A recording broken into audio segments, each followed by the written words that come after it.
আসসালামু আলাইকুম রহমতুল্লাহি ওয়া বারাকাতুহু। আমাদের দেশে দুটি দল রয়েছে, একটি হচ্ছে সরকারি দল, একটি হচ্ছে বিরোধী দল। আমি এই কথাটাকে এইভাবে না বলে যদি এইভাবে বলা হতো যে সরকারি দল এবং সহযোগী দল, তাহলে মনে হয় আমার কাছে মনে হয়েছে যে বেশি অ্যাপ্রোপ্রিয়েট হতো এবং বেশি শুদ্ধ হতো। তার কারণ হচ্ছে, যখন আপনি বিরোধী দল শব্দটা উল্লেখ করছেন তখন সরকার ভালো কাজ করলেও সেই কাজের বিরোধিতা আপনার করতে হবে, খারাপ কাজ করলেও সেই কাজের আপনার বিরোধিতা করতে হবে।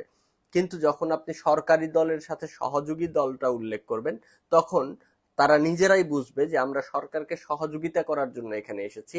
সরকার যেটা ভুল করছে সেই ভুলটা আমরা চোখে আঙ্গুল দিয়ে দেখিয়ে দিব যে সরকার মহাশয় আপনি এই কাজটা ভুল করছেন।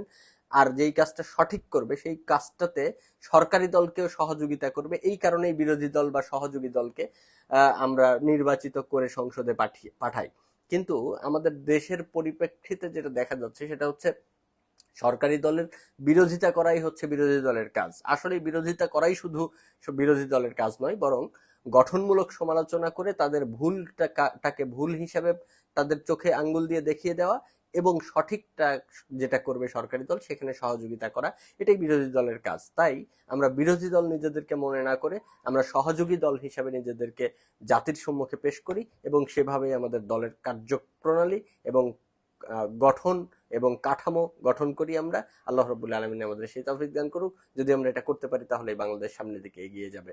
তাই আসুন আমরা এইভাবে সুন্দরভাবে আমাদের দলকে সাজাই, এইভাবে আমরা মনোচিন্তাকে পরিবর্তন করি। আল্লাহ আমাদের সেই তৌফিক দান করুক। আসসালামু আলাইকুম ওয়া রাহমাতুল্লাহি ওয়া বারাকাতুহু।